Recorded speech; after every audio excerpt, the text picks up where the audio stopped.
Good morning, afternoon, and night. I don't know when you listen to this. I don't know your life. But you know who it is.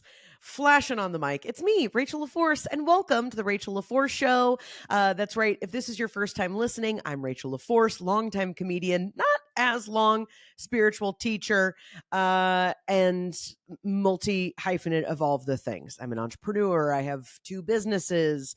I do spiritual teaching. I'm an intuitive. I do energy reads. I have a long resume as a writer, an actor, and comedian. So, really just, of the mystical arts, as it were. And this is my podcast. This is a spiritual podcast from me, a comedian, for people like you who, quote unquote, aren't spiritual. So maybe you're here because you're spiritually curious. Somebody sent it to you. Maybe we knew each other in high school and you're like, what the fuck is she doing? And you know what? I'll take that download too. I'm not above it.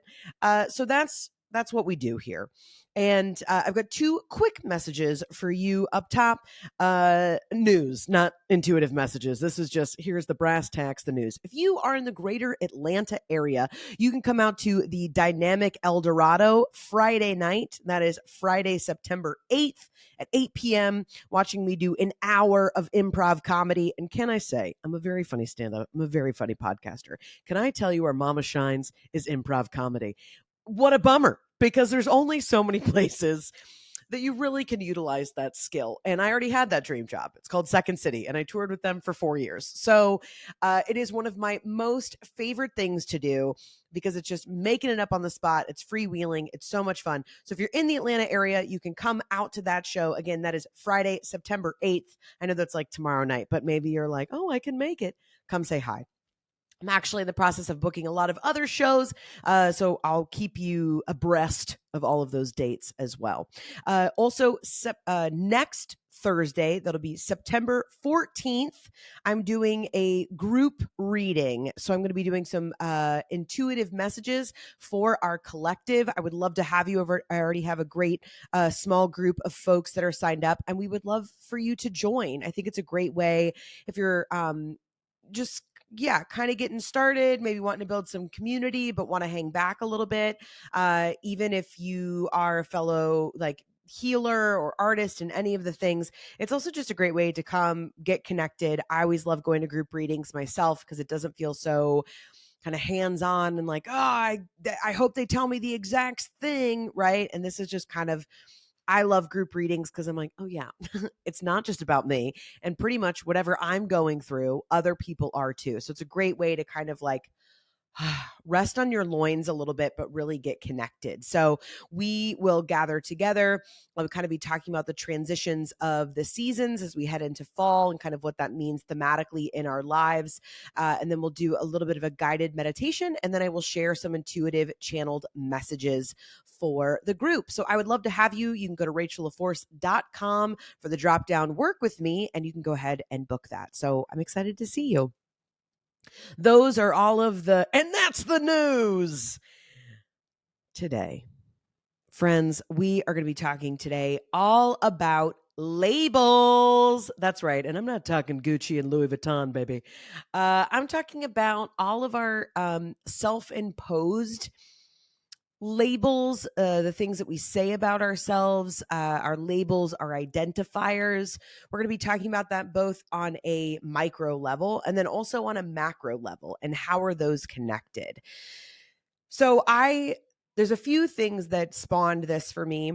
One, I've always been very fascinated by labels and symbols and how they simultaneously represent nothing and also represent so much. Like they can become so heavy, right?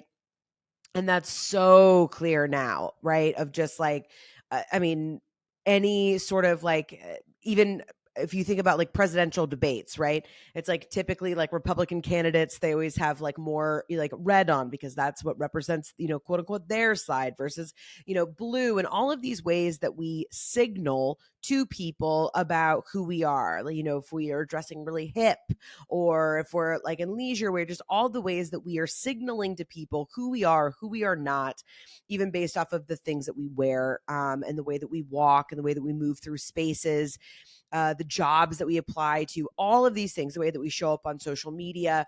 And they're all reflective of truly how we feel about ourselves, how we view ourselves, how we want other people to view us. And I think it's just a fascinating subject. Obviously, in one episode, we're not going to nail it. She's not going to stick the landing. And this is a way bigger conversation. But at least in my small corner of the internet and of the world, I kind of wanted to begin really from me on a conscious and subconscious level, percolating and talking about these things. I want to get comfortable talking about them. I want to hear from you all about, how does this affect you? What does it bring up for you? If there are religious texts, spiritual texts, maybe you were a gender studies major, or like, like linguistics, all of these things that kind of go into the broad strokes of labels and the way that we identify in the world, down to, like I said, the micro. I would love to hear from you. I would love to take in all of the education that I can. So please send all that to me. You can DM me, send a courier pigeon, all the things, or just you can go and email me at rachel@rachellaforce.com. So I want to start by talking about my own labels, because that's the way that I teach, is talking about myself. She's an only child. You know what I mean? She can grow up. She's still just a 37-year-old only child. You know what I mean? So there's a few that come to mind that are super obvious, right? Obviously, now I have the label of mother. That was not a label that I had for the majority of my life, up until 2 years ago, literally. So that has shifted my entire identity. And then not only, that's a great example of the one that doesn't just affect me in certain ways, the way that other people view me, the way that other people think that I should or should not show up in the world.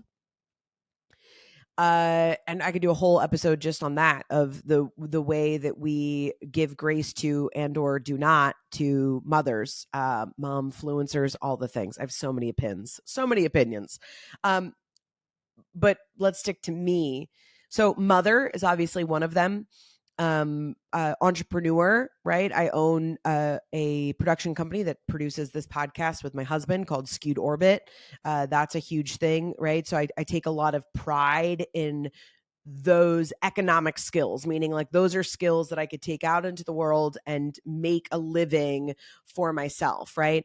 I've always been very tied to my label as a comedian. And that for me, like, entrepreneur is more a label of like what I do, but it doesn't feel like who I am. But if you really say, like, who are you? Comedian is definitely one of those labels. So I want you, that's kind of like a little bit of homework in this too, when we're talking about these micro labels, which is, what are your labels that you kind of like describe? So that may be, yeah, I am like a wife, or, I am in a relationship, I am single, like just looking at all these different parts of your life. What are the ways that you are currently identifying in the world, right? Maybe it's like with your job, or like right now you're in school. So it's like, I am a student. So those are the things about us that change, right? Those are like situation dependent. And then there are the labels of I am, right? I am. And those also change, but those are the ones that really almost become things that transform us, because those are things that change, hopefully, over time. I'm going to talk about that in just a second. The ones that change with us over time, right? There can be a lot of grief in the changing of our labels. There can be confusion, like if we want to talk about like sexual identities, right? And it's like, oh, I don't know, like, am I experiencing these feelings? Am I not? Do I want to sexually explore? Like, what does that mean for me? How am I like relating to my sexual identity? What does that mean for me?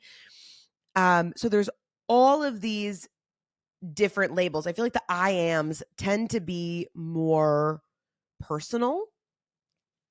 And then there's also the aspect of it where there are the I ams that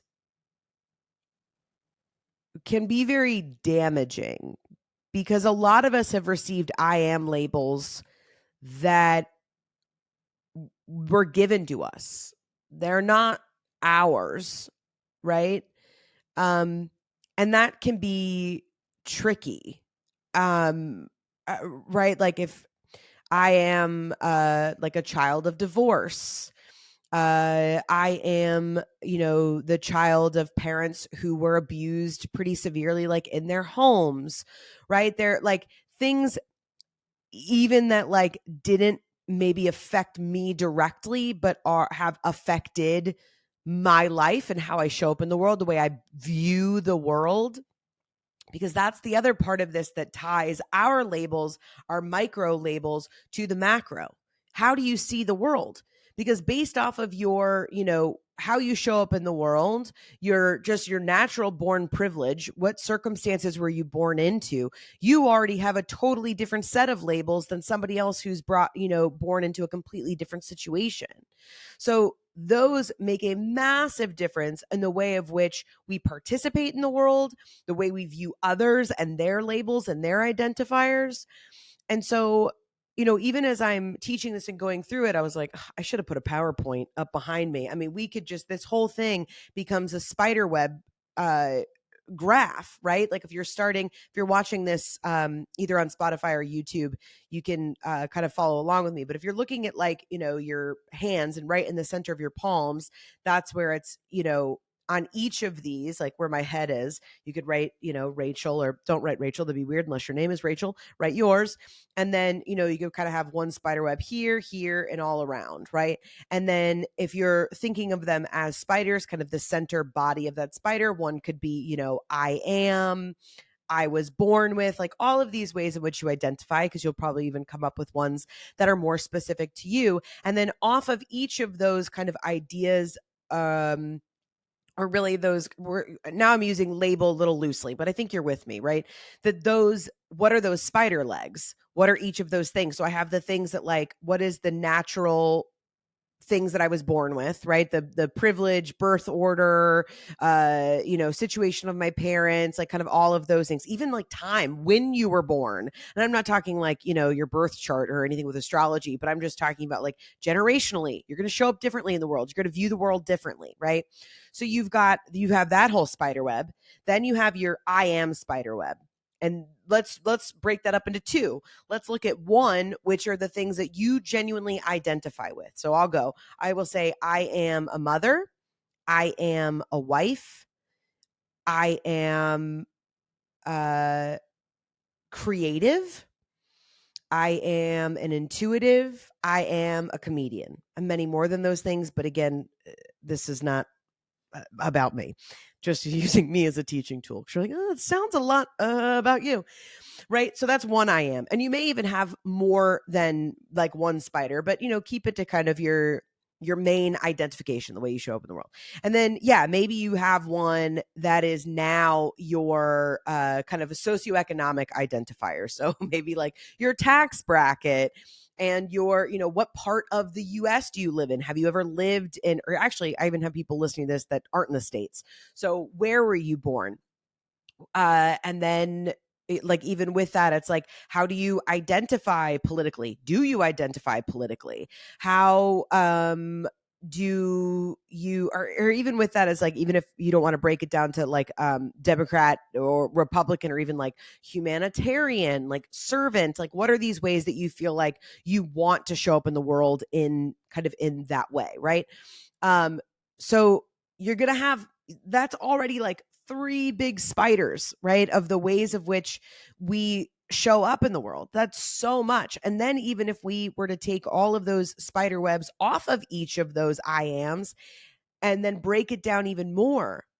So I'm just going to stop there just to reiterate how multifaceted all of us are, how all of us show up in the world based on so many more things than our outward labels. And that is the part that I'm the most curious about, because labels and signaling and the ways in which we show up in the world, all of those things I think can be very beautiful.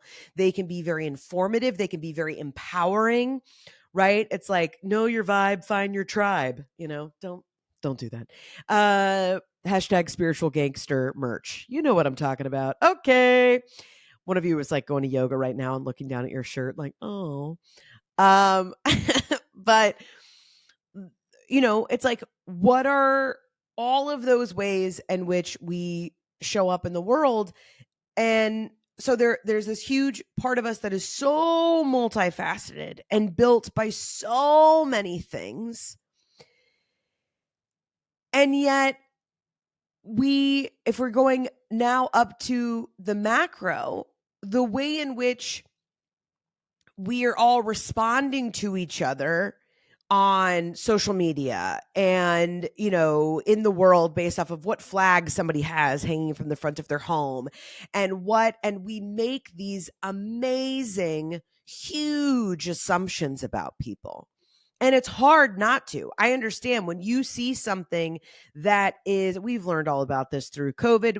People much smarter than me have done all of these, talking about inherent bias and all of these things, right? That's really not the aim of today in the breakdown, right? Tristan Harris actually talks a lot about these things in a way that's very academic, so you can check all of that out. But it's just interesting where labels, like I said, can be a really beautiful thing, right? Like rock your vibe, find your tribe. But then they can also be an incredibly damaging thing, because we may see somebody signal or have one thing that to us represents everything that we do not stand for. And we automatically make an entire assumption about this person. We write them off. All of these things. And I'm not even labeling that as good or bad. I'm simply saying, isn't that curious? Isn't it curious that that's where we are, right? And if we're looking at this, again, that's why I said this is a huge conversation I'm going to be circling back to time and time again. But if we're looking at this as like kind of a full, what is that, like a timeline, right? Like obviously we know the epicenter, the hotspot of all of this was 2020. Both like politically that had been brewing since even before the 2016 election. And, where it's like all of these things that have been building up and building up and building up, both in, culture wars and, even just like all of like fake news and all of these things where we are all in many ways living vastly different lives and having vastly different realities simply based on our algorithms. I'm even saying people whose labels or identifiers are probably incredibly similar to mine, that their experience, their day to day, because I guarantee you the majority of people are spending more time on their phones, quote unquote, connecting in that way, getting information that way, than they are out in the world. Again, I'm not labeling this good or bad, but I'm saying if we are looking at this place, because we are so quick right now to be like, the world's on fire, it's ending, everybody's bullshit, this all fucking sucks, and everything's falling down. And I'm not saying that there isn't merit to like, it's not fucking working, burn it down and start again. But I'm not a nihilist. And I'm also not a new age, like this is the new earth and we're going to bring up about the new earth. Listen, I would love for that to be true. But I'm actually of the mind, and I want to teach, which is like, we are on earth now. We are here together now. You have gifts now. Let's figure it the fuck out now. Let's get in. What else are you doing? What, are you got to like run your kids to tennis practice or something? Like, oh, what, you're trying to figure out like, oh, I don't know if they're like me, or, oh, I want to go on a third date. I'm not minimizing that stuff, but I'm saying we have to put some of that stuff sometimes into perspective of the greater reality, which is like, friends, we are on a rock floating in the middle of an infinite galaxy. They just found another planet that's bigger than Earth, that's covered in oceans. Do you know what I mean? We know that aliens exist. Now, if you're listening to this podcast, you've known that aliens exist for a long time. But That's again a podcast episode for a different day. But what I aim to say in all that, again, is not to minimize or to mock, but is to put into perspective our robust reactions and that, if it was only this way or if it was this way. And, one of the things that I get the most angry about, my husband and I debate these things a lot. We have, here comes a plug, shameless. We have a podcast called Common Ground where my husband and I kind of talk about the culture wars and politics and what's going on. And we, quote unquote, try to find common ground, right? We look at the world very differently. Again, we've had very different experiences in the world. And even just being married to him, he's the man I'm married to. I have 2 children with him and a business and all of these things. And I depend on him in so many ways. And I love him in so many ways. And yet there are a lot of times when we're really coming to the mat on something. And I'm like, I just can't even believe that that's where you would get there on that subject. Like, I'm just not even understanding. But I think it's really opened up my sense of awareness of like, right, but he's had a completely different life experience than me. And that's where this idea of like, well, what is truth and what is relative? Again, episode for a different day, but just the deepening of empathy, that embracing, that a little bit of staying curious. Oh, isn't that interesting that that's your experience?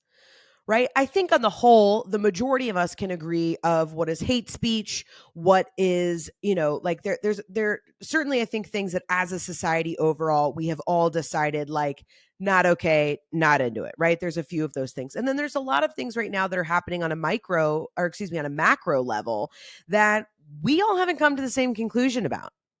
And, the other thing that's really difficult about these labels and identifiers and the things that are really, again, creating these robust reactions from us, you have to remember that there are people just because people have a platform does not mean that they're not mentally ill.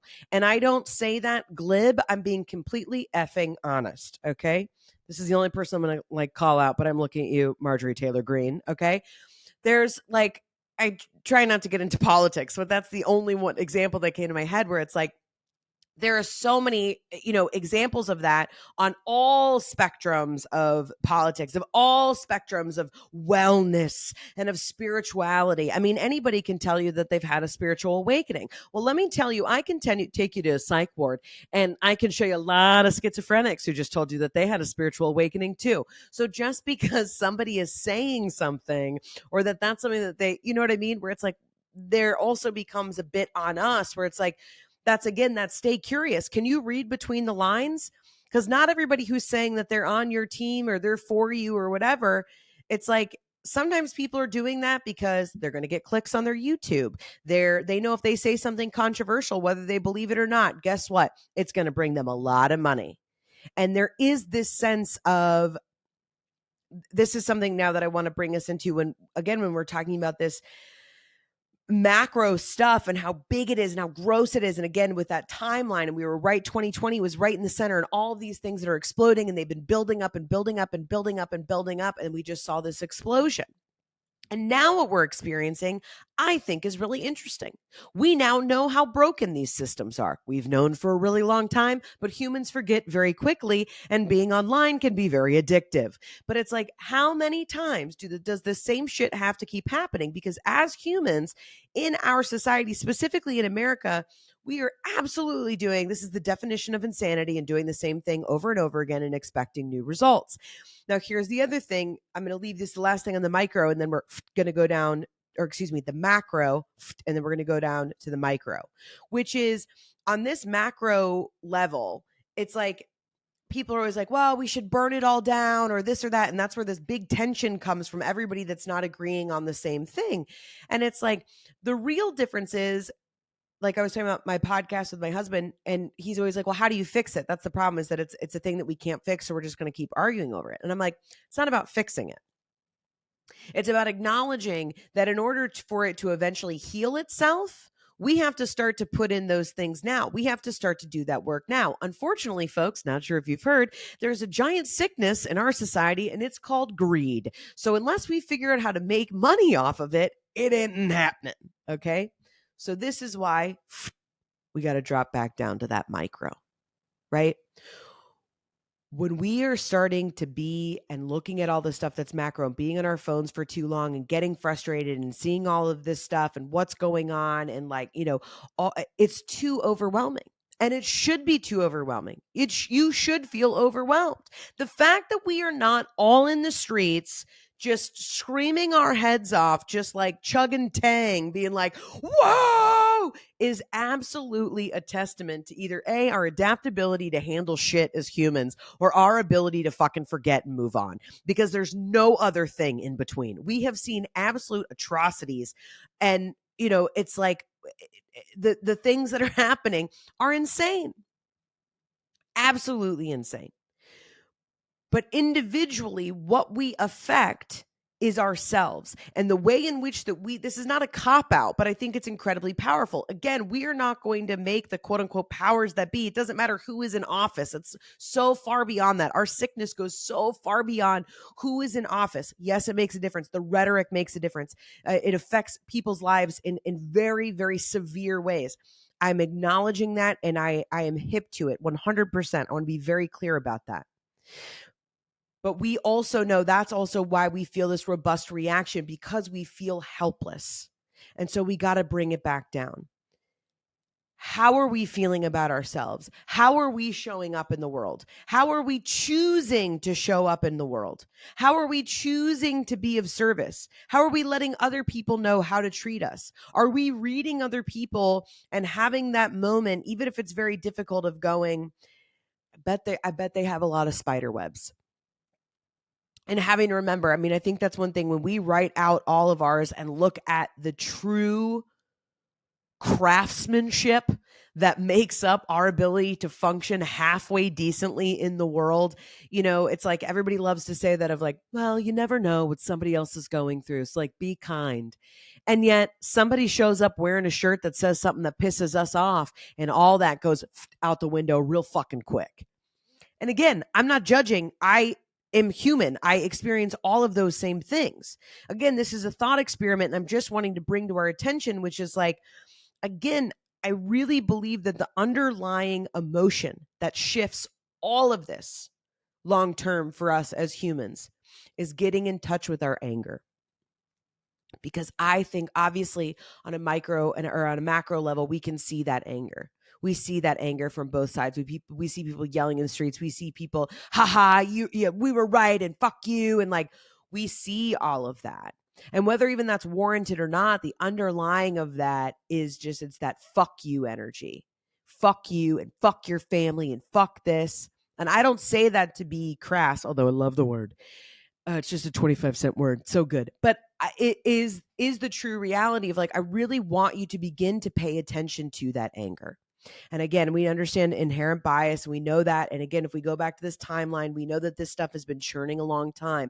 I know that a lot of this, depending on your circumstance and, race, economic situation, educational, all these things, there's probably a lot of generational trauma that exists in you and your DNA and all of that, where it's like, you may not even be aware of the stuff that is churning within you, right? So that's why so much of this stuff, when we're talking about, you're seeing all of these people that are popping up talking about nervous system healing and talking about neurodivergence and how we all view the world differently. And that's something to take into effect, and all of the ways in which, our body holds trauma and body work and all of these things that we're seeing percolate and pop up, because the sickness starts with us.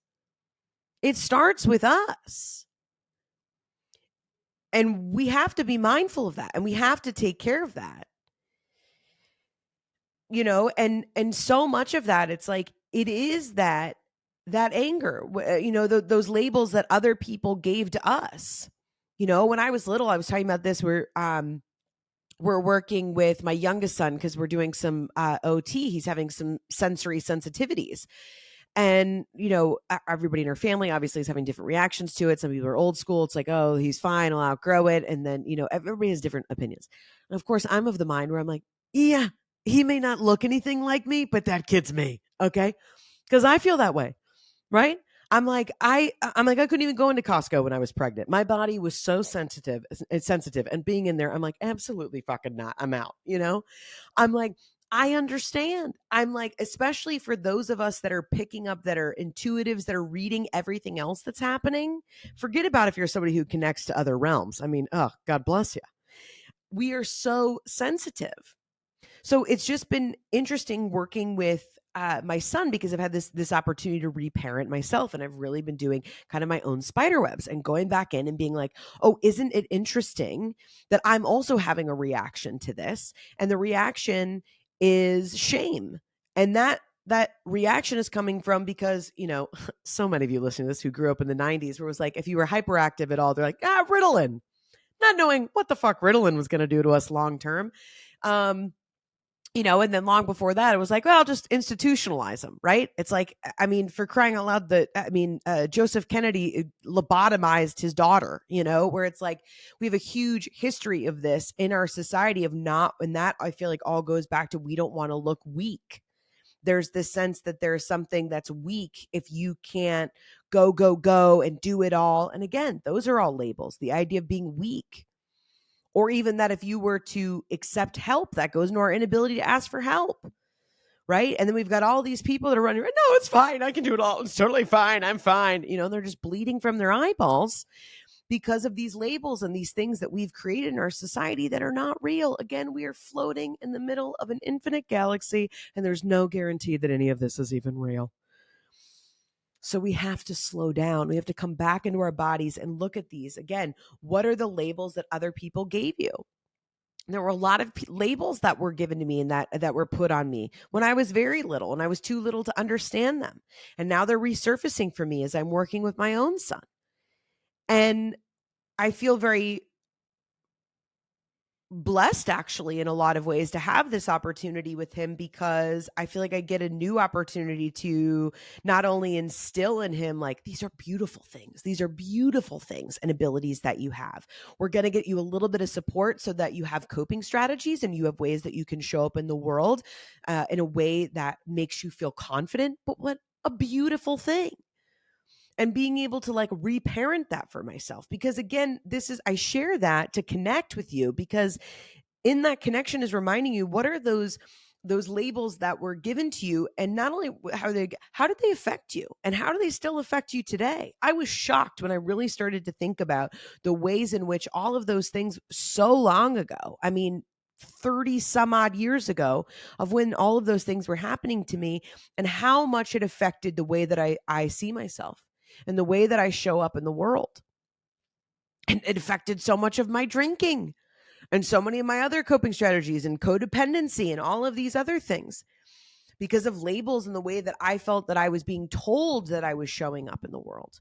This is the way that people view you. This is the way. And I feel like, again, labels can be a very beautiful thing. Identifiers can be a very beautiful thing, right? Like they help us create pride and community and, a sense of belonging, but they can also be incredibly destructive. But if, like, I also, in saying that, it's like, but what a beautiful thing, because isn't that life? Isn't that the cosmic journey of all of it? That there's light and dark, and that's all there is, that all things are opposite. That is universal law. And so it's not about wanting to erase any of our, identifiers or labels, but it's how can you find harmony with them? And I think that we can't even begin to think about doing that on a micro level or on a mac. Why didn't they make the words different? That's like people who are like, these are my sons, Maverick and Mason. It's like, why would you do that? Why would you do that to everyone? That's what this feels like. No wonder we can't come to a consensus on anything on a macro level, because we're all still running around as insecure children dealing with our own shit, right? Where it's like, it's this complex for us. No wonder we're all out there, just screaming on Twitter. And I just think that we have this beautiful opportunity. Again, it's not a cop out of like, don't stay vigilant, don't stay on top of it, like be vocal, all of those things. Of course. It takes all of us together to make true, long-standing, sustainable change. 100%. I want to be very clear about that. But today I'm really focusing more about these bullet points of what do we do with our labels and our identifiers, and how flexible are you of allowing them to change or to let go of them, because that comes right. Like a lot of times, if we've been used to a lot of chaos, as soon as it gets a little smooth, what do? We panic. It's not a label that we're familiar with. That's not a feeling that we're familiar with, right? That's so much of like, excuse me, imposter syndrome of it all, right? Of like, it's always like, well, I wanted to be CEO, so I put, my name and CEO on my desk. And it's like, sure, but then you get the job and you're like, oh, like I'm not this thing. And it's like, well, why do you feel like you're not? And I guarantee you, if you go back and think about why you think that you are not something that you're aspiring to be, it probably goes back to those labels that you have been given in your life. And so you really have to make space to reclaim some, create new ones, and have the bravery and the self-esteem and the confidence, create support around yourself to be able to grow into those new labels and identifiers, right? That's why if we think about it like on a very basic level of like, folks coming out, whether that was super easy for you or something that's very difficult, of like, a lot of times it really takes time to become who we've always been. I talk about that all the time. It's one of my number one messages. But as Rachel, and something that I want to share, which is like, everything you need, you already have. We've been talking about that. To truly uncover ourselves should not be as hard as it is, but it turns out it's incredibly difficult. So no wonder, it's like whenever my husband brings me something, he's like, can you believe that they said this? Isn't that insane? And it's like, yeah, it's insane and it's unfair and it's, like creating harm and it's dangerous. And then I also remember, isn't it interesting that somebody got to the place where they think that that is that's okay? Where are you at that you think that's okay? How out to lunch are you? What has happened to you that you have erased yourself so much that you're like, yeah, fuck it, we're going to erase other people too? Because hate comes from somewhere, because people hate themselves, because they're angry. Again, these people don't just wake up and they're like, yeah, I want to take human rights away from other people. Or yeah, I don't want to fucking listen to you. You can feel it. You don't have to be an intuitive to understand that. And I'm not saying that we should forgive anybody or get, that's not what I'm saying. But I just want to bring to our attention where it's like, that is the root of a lot of these things, is that anger, is that shame. And a lot of us up until this point, and in many situations, we don't have the luxury of therapy, of getting in tune, of, earthing, of grounding, of like, we don't, there are many certain, situations and all these things. Again, your world, your reality is made up of your algorithm. So to you, you're like, well, why doesn't everybody know? It's right here on my phone. So I just wanted to, just kind of share that this is a big thing that I'm going to be talking about. And like I said, if there's anything in regards to this that you guys know, you guys are super smart, and a lot of you are, of like mind. And I just would be really curious to know how you take this in, what it spawns for you. Again, any sort of information and things like that you want to share, because I feel like, again, I think labels are super important, but I also think that they can be really damaging.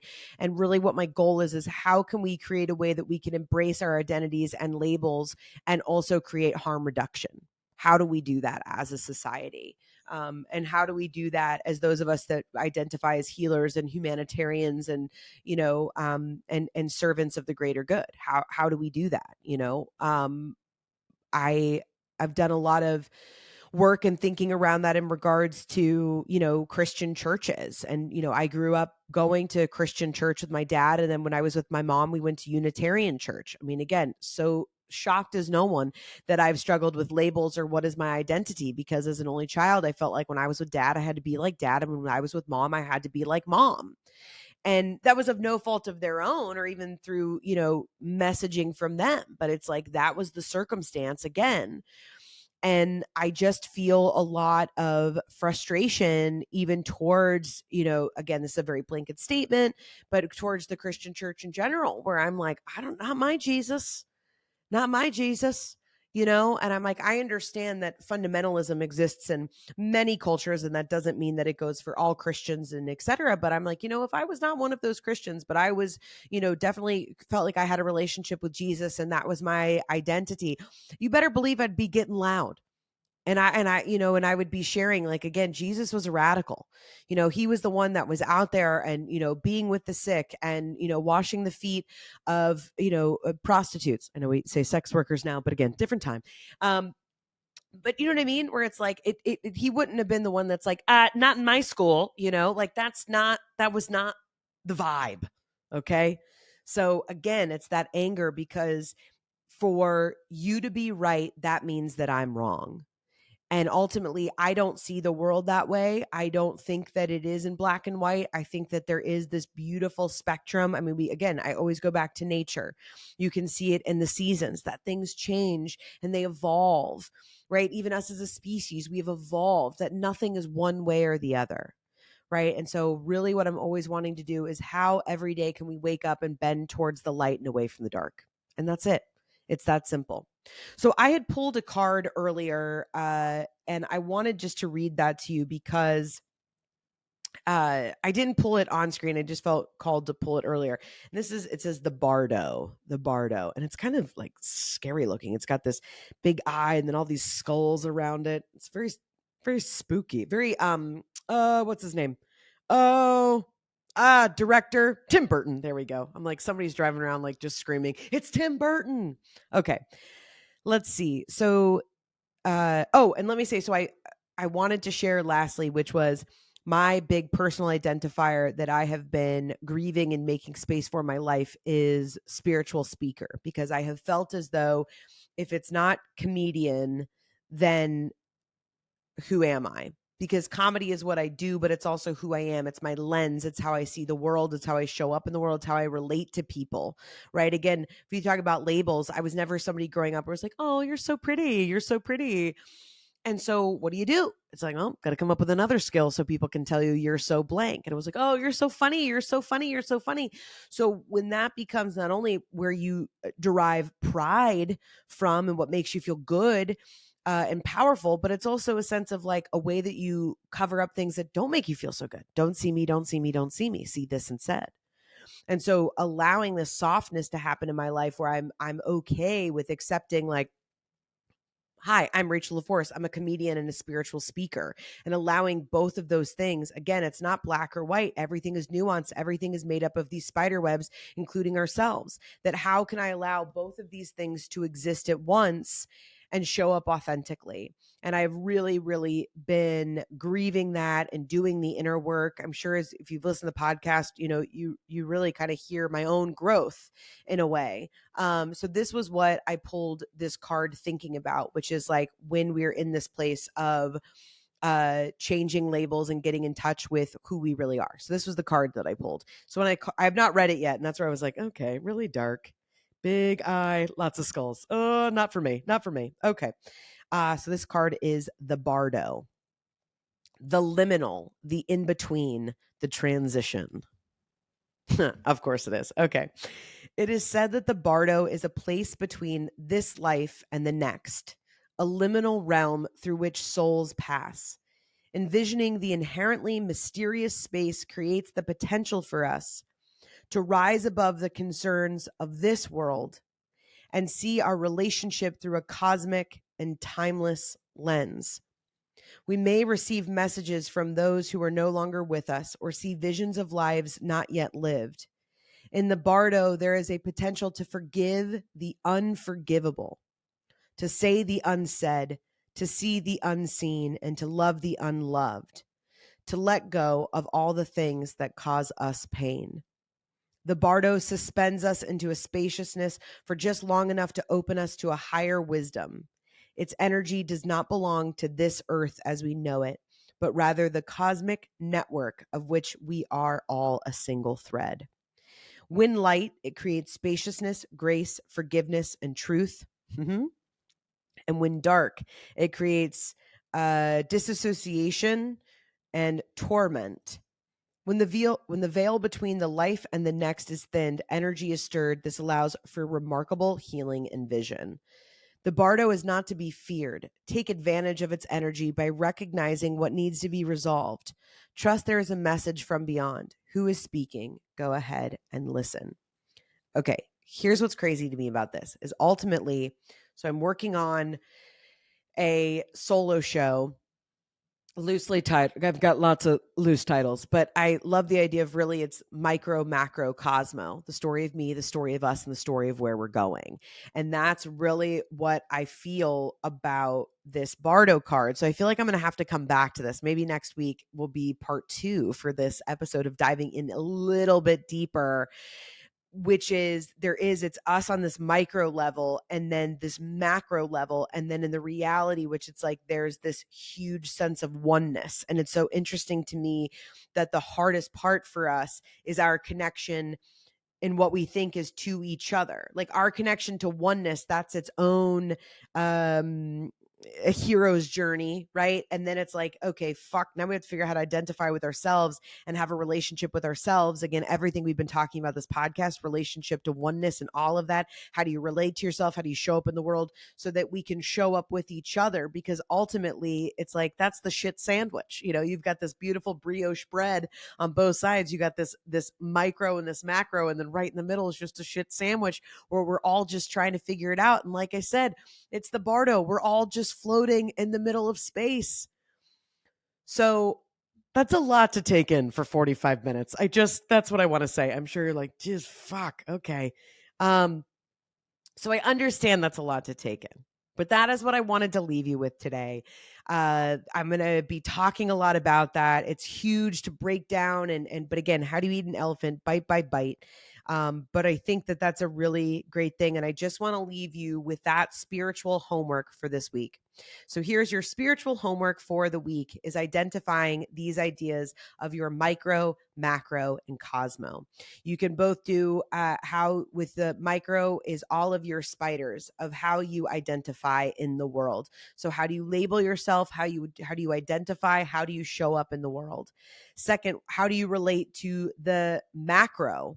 How do you show up in, kind of the easy way to think about it is like, politically or all of the structures economically, how are the ways in which you participate in the world? And then thirdly, how do you participate? How do you identify in this idea of something that is cosmic, that is so much bigger than us? How does that make you feel? How did this episode make you feel? Because some of you might be a little pissed, and I get it. Some of you may be nodding your heads, and some of you may being like, this felt like an acid trip. I don't even know where we are. So those are the 3 areas to take a look at: your micro, macro, and Cosmo, and really just kind of journal and think about those things, and really thinking about, again, this idea of labels and identification. That's a big one, so that you can look at the difference between your spider webs of who are you really, and what are all of the tentacles of everything that makes up who you are versus these individual labels. And then maybe it's easier when somebody else has a quote unquote label or an identifier that's different than yours. Perhaps you may show up with a little bit more grace because you're like, oh, I don't know, their spider web. That label only tells me one thing. But the clock tells me one thing, friends, and it's time to wrap it up. Friends, this has been the Rachel LaForce Show. It's me, Rachel LaForce, spiritual comedian, just giving you some lessons learned. I'm so grateful that you spent time with me today. Like I said, please check out that improv show in Atlanta this Friday night, September 8th at 8 p.m. It's an hour-long improv show starring me. Come check it out at El Dorado Theater downtown. If you're available, next Thursday, September 14th, I'm doing a group reading. So we're going to be doing some guided meditation, and I'm going to share some intuitive reads and messages that I downloaded while we were meditating for everyone. And we'll kind of chomp on that and talk about it a little bit. So it's $22. I would absolutely love to have you. That'll all be on Zoom. And you'll also get the recording later so that you can use it later and kind of go back through it if it's something that is helpful for you. So you can go to RachelLaForce.com. You can go to work with me, and under workshops, you'll see the group readings right there. I'm also still offering I've got sessions open for one-on-one mentorships. So whether you're working on something creative or wanting some spiritual support, that is something that I do, as well as one-on-one readings. So all of this and more is coming up. I'm going to be sharing more about my own initiatives of things that I'm taking out into the real world. So all that and more on next week's episode of The Rachel LaForce Show. Wherever you are is exactly where you are. Love you, mean it.